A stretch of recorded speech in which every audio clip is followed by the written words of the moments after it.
We're going to create a shapeshifter, which will be an elf, which will mean that our... ooh. So they're going for our Maskwood here, huh?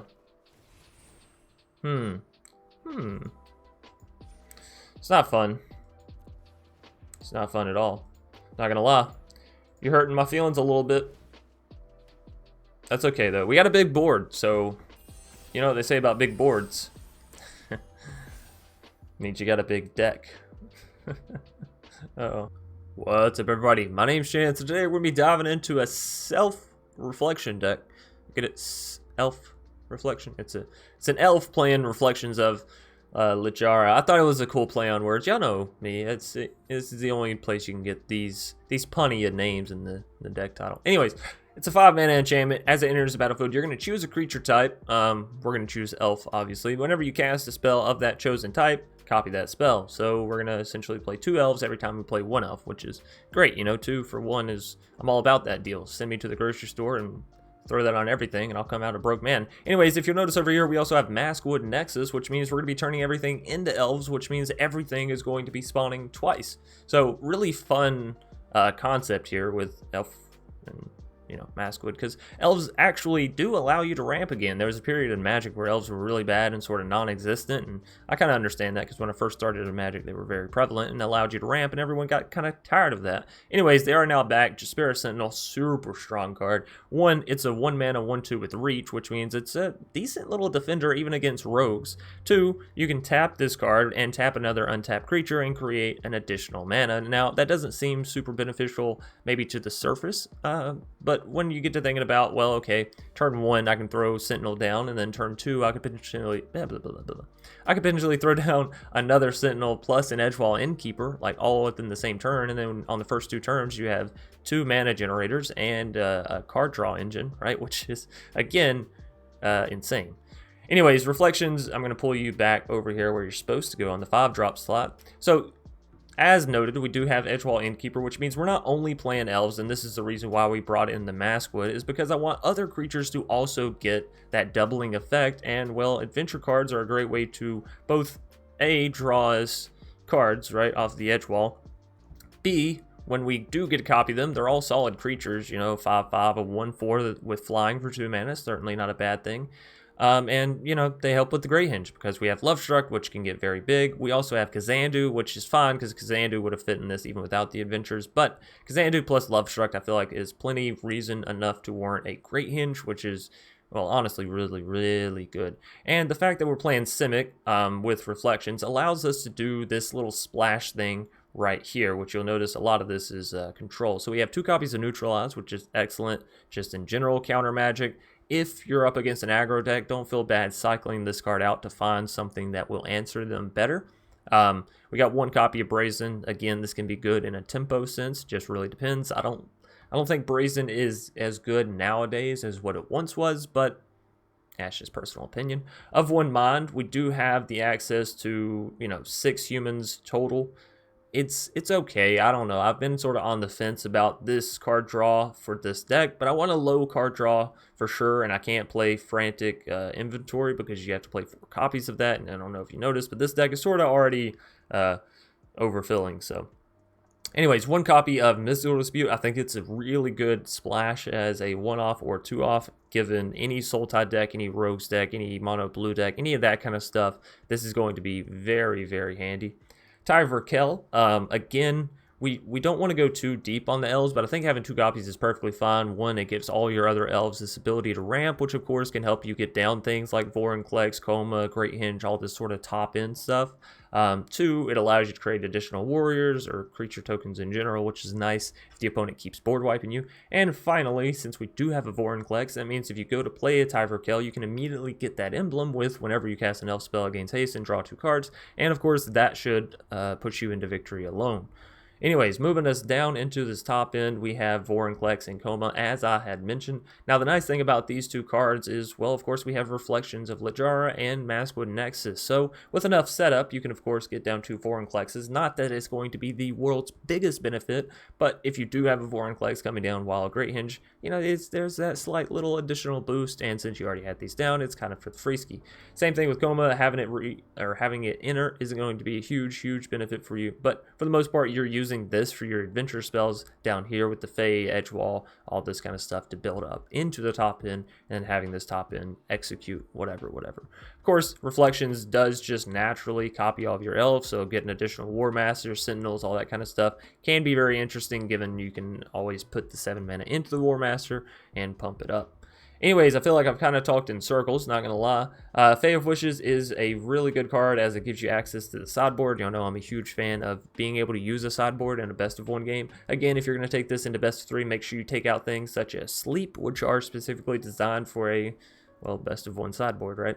Anyways, over in the sideboard, we do have another copy of Maskwood. I only have 2 copies of Reflections in general. Otherwise, I'd probably be playing, you know, at least 3 just to ensure that we could get there. Not that we don't. Of course, we get to the combo this video. Anyways, Problematic Lull Mages, I think things like Into the Story and Lull Mages are perfectly fine as sideboard cards, given you can always pull these out come mid-game when the opponent just so happens to have 8 cards in their library, and again, or graveyard, sorry. And then again, you know, 4 mana draw 4 is insane at instant speed. Anyways, all that being said and out of the way, I hope I didn't bore you too much with the details and the finer stuff of the deck. Let me know if you can think of some bigger, or some better big creatures for the deck, if I can say it properly, because, you know, as I said, copying Coma doesn't really do anything with Reflections. I just really like playing Coma. Copying Vorinclex, it has a small little benefit to, you know, playing it and blah blah blah. But I would like to find a big top end creature that when we play it, when we cast it, it can be copied and we'll be happy about it, right? So I'm leaving that mission to you guys and girls. Find me a deck out there. I don't know, maybe it's food, right? Maybe it's playing Kogla. I think Kogla's legendary, but you know, maybe it's playing food, because they have a lot of non-legendaries within that, and it is what it is. Troll Kings, you know. Anyways, without further ado, we're gonna dive into this self-reflection deck. I don't know why I keep holding the S, because there's no multiple S's. Anyways, let's go play some Magic.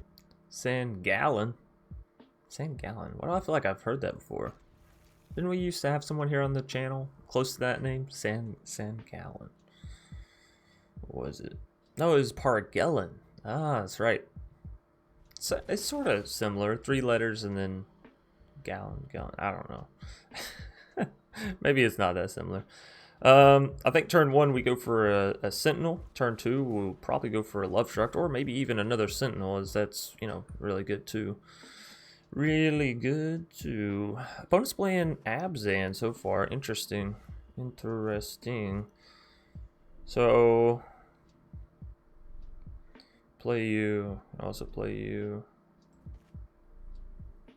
Alright. I'm gonna go for. Ooh. I think I'm gonna bottom that land. But I'm going to go for the other Sentinel first, and I'm going to tap our current Sentinel to play the Lovestruct. So that way we'll get to still play everything that we wanted to. I could have went for the Wildborn Preserver as well, but as we'll have mana for the Lovestruct, I figured this is more in line with what I want. We could also go for a Maskwood Nexus and go ahead and name elves here if we wanted to. So when we do play the... Oh, no, sorry. I get Maskwood and the Reflections confused. This wouldn't do anything for us at the current time being, so no real need to. What we can do is go for the Lovestruct and leave both of our Sentinels untapped. On their turn, we can tap both of our creatures, Lovestruct and the 1/1, and then get down Wildborn Preserver as well. So we'll be pretty stacked out as far as creatures go, which is, of course, fantastic. Okay, so we will resolve this. They'll destroy the Lovestruct piece, but as they're going to do that, then I will tap and autopay. Submit 1. Bam. Alright, so we lost 1, but we still got 1 back off of it. The most annoying thing about that is, of course, the Cetessan gaining the counter and them drawing the card. Alright, well, let's go ahead and use our Fabled. I want to get the Maskwood down, but again, no immediate need to. Means I'll probably just go for an Elvish War Master. Take action. How much can I pay? 1, 2, 3, 4. So I could build it up to a 6/6. That seems fine.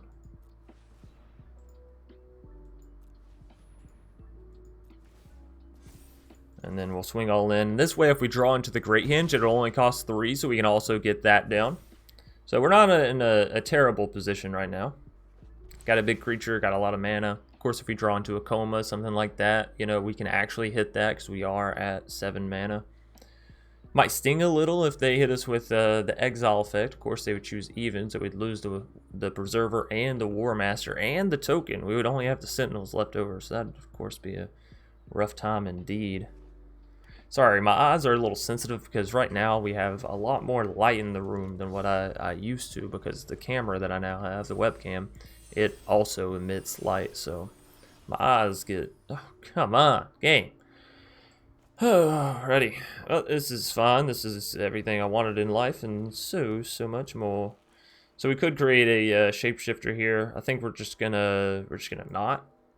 I could swing it with Wildborn Preserver, but again, I'm going to hold off on that. Of course, if I do create a shapeshifter... Well, no, that's each turn. So, yeah, we can do that on their turn still. We're going to create a shapeshifter, which will be an elf, which will mean that our... ooh. So they're going for our Maskwood here, huh? It's not fun. It's not fun at all. Not going to lie. You're hurting my feelings a little bit. That's okay, though. We got a big board, so... You know what they say about big boards. Means you got a big deck. Uh-oh. Sorry, I've waited for forever to make that joke, and I just, you know, it never lined up, really, so... Did I say all creatures? Yeah, creatures you control. For some reason, I thought it was only elves. Maybe I'm just in that elf mindset. Also, from now on, I'll forever be making sure... Ooh, that's expensive. I'll forever be making sure that elves you control get +2/+2 and gain Death Touch. If only I still had that card, then we could give that to, you know, everything. Everything. Of course, if I do it now, we still give it to a whole lot of stuff. Whole lot. I think we're just going to save for the neutralize, honestly. They're getting a little ahead of us, I'm not going to lie. It doesn't feel fantastic, but, you know. We've drawn far more lands than I would have liked, honestly, in the top 12 cards. 6, yeah, I just hate 50% land draw, you know what I mean? It's so annoying. I'm definitely countering that Elspeth, what's it called? I don't know what you were going for, but I don't want it. I don't want you to proc all this stuff, you know what I mean? That's just so annoying. Okay, well, I don't even understand Magic anymore. It's just like, oh, maybe I should play from a different IP address or a different computer. Like something's got to be the answer. Something's for damn sure got to give here. I just can't keep going. You know what? Fuck it. Yeah, you just hit them all in. They're gonna take out the War Master for a champion. Cool. Hopefully they don't have the 2 mana, all creatures gain indestructible. Boy, that would be embarrassing for me. Fantastic for them. Might even cause me to have a little bit of a shame scoop. It's rough. It's rough if that happens. I'm not going to lie. Does not happen. We take out 2 of their creatures and we beat them down to 4 life. That I will take, ladies and gentlemen. That I will take. Now, they did take out my pump. My elvish pump. But we might still be able to get there. We'll see. They only have 2 creatures, which means as of now we still have lethal.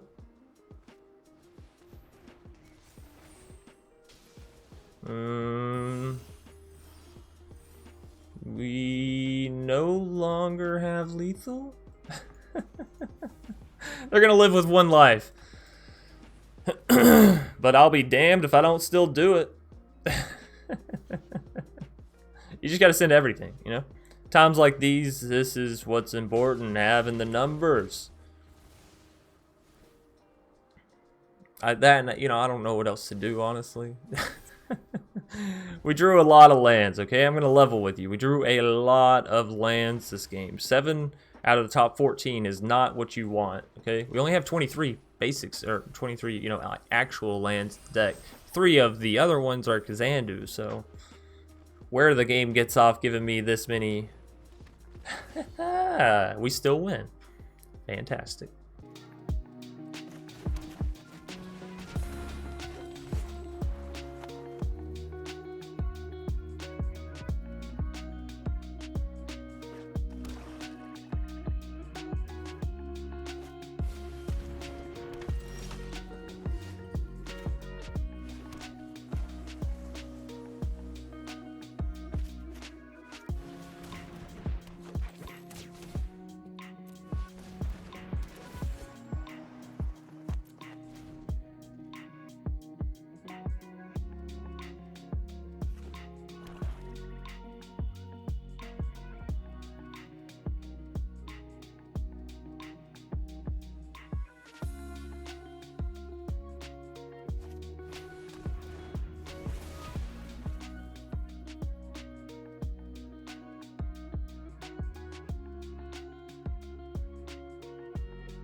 How long was I Hopefully I wasn't muted for that long. Sometimes I just get so used to pressing the 0 key. Oh boy. That'll be another thing for me to check in editing. I speak. That's all they got for me. I'm gonna go ahead and drop the Land of War. Probably should have dropped the Fabled first, but whatever. Whatever. I guess this could be better depending. No, okay. Just lands. Just lands. Top 9 cards. I've drawn 5 lands. That can't be right. There's no way, Jose, that I've drawn, 50% land draws again. That's just crazy. That's crazy. We will swing in with the big old Kazandu Mammoth.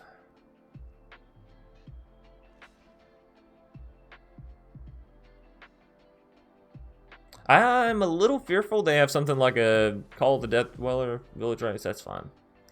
That's alright. So we have a ton of mana. Again, if we draw into something like a Coma, I think we can actually afford it, which is something to be said, given it's very, very early on in the game. We do cast enough One Mind here for sure. Don't have any humans yet, but that's okay. Hey, Mystical Dispute. That's good. That is good stuff. So, again, we're going to swing in with Kazandu, and we'll hold up Dispute mana. So, not too shabby. We're early enough in the game that it will hopefully have an impact. We're going to take out their other Archfiend's Vessel. Alright, show me the money, Huspeak, because I want to counter it. No, they didn't show me anything. Alright, well, another Fabled. What is this actually? I do only have 23, not that that's a huge difference from 24, but still, should be less of a chance of drawing 7 lands out of the top 14. This is the second game in a row that I've done that. It's weird. It's weird. I thought the probability of that kind of stuff was low. What do I know, though? I'm just a regular player. Alright, so we're, still cracking them, smacking them, throwing them down, stomping them on the ground, that kind of stuff. Really, it's just Kazandu doing all the work. Mire Triton can't counter that because I can still pay. That's alright. That is okay. They are definitely a Lotus deck, but they don't have Lotus in the main board, which is a little interesting. Hey, a Brazen. A Brazen. I actually kind of don't want to play that Brazen right now. Like, I'd almost rather wait for something else. I wasn't thinking. I'm not going to lie. I was not thinking this one through. Whatever. Fuck it. I could have bounced their Mire Triton, yes. I didn't have to lose the Mammoth there, but honestly, whatever. Whatever. Faceless Haven.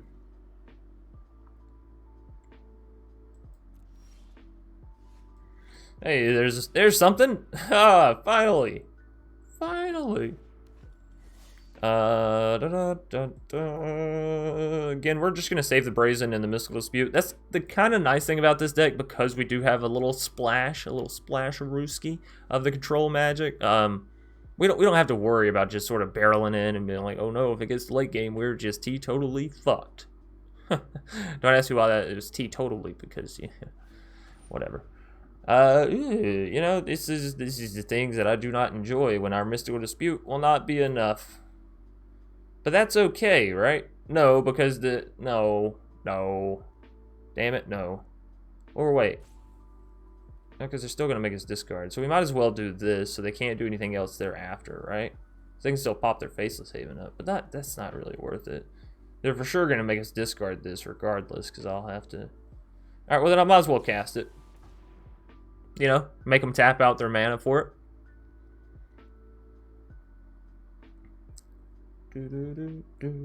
So when these enter the battlefield, alright. I'm going to play Brazen. The thing is, that Acquisitions is probably going to proc before that Archfiends. Yeah. Yeah, that's what I was afraid of. So if I bounce the Archfiends, it doesn't get to exile. So they don't get the 5/5, right? So I think I just bounced that back into hand. They will get to replay it, but that won't really do anything for them. We don't have to discard. And yeah, no proc on the Archfiends. Look at that. I'm a genius. Genius. Now, I don't think we can still get down the Brazen. If we had one more creature, we could, because then both of our Sentinels could tap something, and our Llanowar, of course, can be tapped. But, alas, no cigars here. Alright, so another Llanowar to join the ranks. We'll get another creature down. That's fantastic. We'll draw a card. Another Neutralize. Hey, fan of that. And, you know, we'll hold off on the Brazen. We also have enough to actually activate the War Master. Not that I don't want to, because I have a feeling like it would cause us to tap everything. But, you know, we're getting to the point where I can boost up everything without having to do that, right? We're at 7 mana. You cost 7? Okay, cool. So we're there. We are there. All of our elves are going to get boosted. And I'm not talking in the old Call of Duty sense. Y'all know what I mean. Some of y'all know what I mean. Getting boosted in Call to get the camos, you know? You have your friend just sort of let you do the headshots or whatever.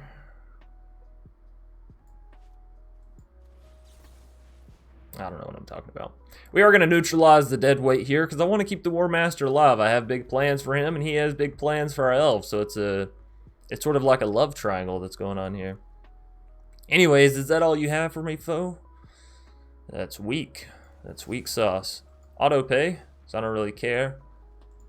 Tap. Tap. It's funny, I said auto pay, but the game still made me choose. I guess it's because creatures, and it's like, no, I'm not ever going to auto tap your creatures. That just sounds like somebody's trying to attack me. Alright, so we can go for the Mask Wood. We can also have an Elf Enter, which means War Master can activate. And then, of course, on the next turn, we can proc to put all of our elves up a little bit and do a little Swingarooski action. Could have done a little Swingarooski action this turn, but I'm not going to lie, I don't really want to. So, yeah. It's as simple as that. Also, not going to create a Maskwood Nexus creature until we're for sure that we can. For some reason, I always think Acquisition Expert has reach just because it looks like a creature that would have reach, you know? Maybe it's because Robber of the Rich and Acquisition Expert, they both have that sort of, I'm dangling from the top of the card look. And, well, Robber does have reach, right? So, anyways, they're going to draw a card here with the Castle Lock the Wane.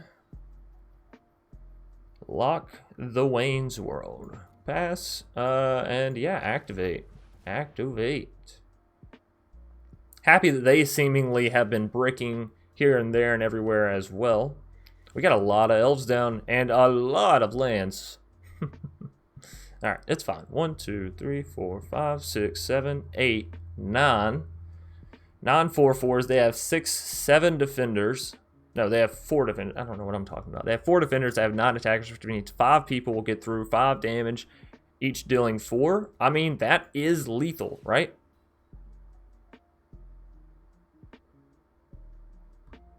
Am I doing... Ooh. I feel like I'm doing math wrong, but, you know, I'm seeing a coma over here. I'm going for it. Oh, okay, so that's the problem. Not everything deals 5 or 4 damage. Right. Right-orino. Oh, okay, they're just going to concede. I was going to say, well, we'll probably still go ahead and swing all in, right? Because they only have 3 creatures, and even if they trade off 1, like the rest of our creatures will just live. So, yeah, cool beans. Self-reflection, getting in there, doing the work again. Lovely.